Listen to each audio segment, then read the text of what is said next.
Sophia, Orti, Vos Christo, In December 2004, a Saudi Arabian man, a Muslim, appeared before several news agencies to relate the following incredible event he experienced and which changed his life. This story appeared on TV, the internet, radio, and was circulated in newspapers, magazines, and pamphlets throughout Saudi Arabia, Syria, Palestine, and evidently in all neighboring countries. Some years ago, this man married a very rich Muslim woman but sterile. As the years passed, and despite all their efforts and significant medical expenses with many doctors, they remained childless. The man's parents suggested to him that he marry a second woman, while upholding his initial marriage, as the local laws permits up to 4 concurrent marriages. Being exhausted, worried, and downhearted, he did not accept his parents' advice but rather chose to vacation with his wife in Syria.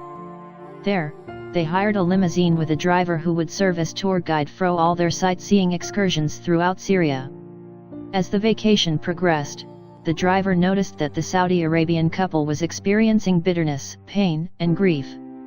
Having gained familiarity with the couple, the driver cautiously asked them why they appeared to be so unhappy. Was it perhaps because he was not conducting the tour to their satisfaction?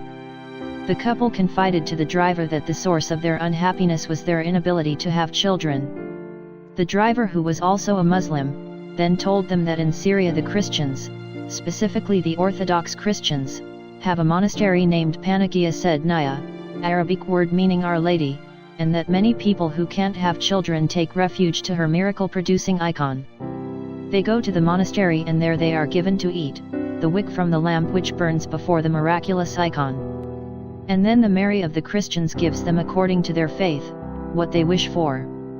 Becoming excited, the Saudi Arabian and his wife asked the driver to take them to the monastery Saidnaya of the Lady of the Christians and said that if we have a child, then I will come back and I will give you $20,000 and I will give the monastery $80,000.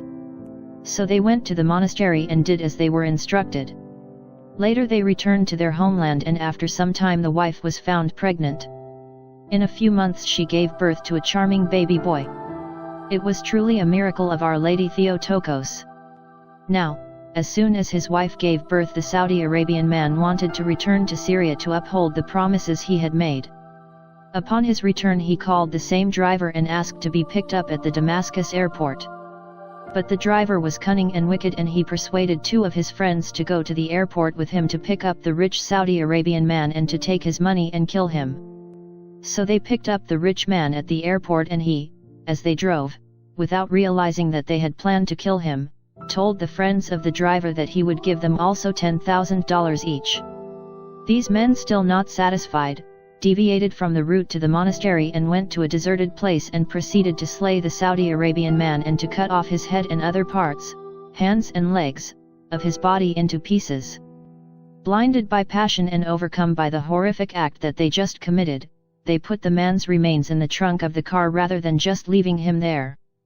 After taking his money, watch, and all that he had, they proceeded to find another deserted place to discard the remains. Then on the national highway, their car broke down and stopped in the middle of that road. The 3 men got out to determine why the engine had stalled. Then a passerby stopped to help them, but they, afraid that their terrible act would be discovered, pretended that they did not need any help. But as the passerby motorist was leaving, he noticed blood dripping from the rear of the vehicle and he called the police to investigate because the scene and the 3 men looked suspicious.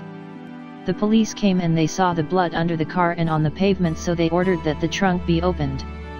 Well, when they opened the trunk, lo and behold, the Saudi Arabian man lifted himself out, obviously and amazingly alive and in good health, saying to them, "Just now this Panagia finished stitching my neck, right here," showing them the area of his Adam's apple, after first stitching up the rest of my entire body. Seeing this, the 3 criminals immediately lost their minds and became crazy. The police handcuffed them, and as they were being taken away to an asylum for the insane, the criminals started raving that it could not be possible that the Saudi Arabian man whom they killed, beheaded, and dissected could yet be alive.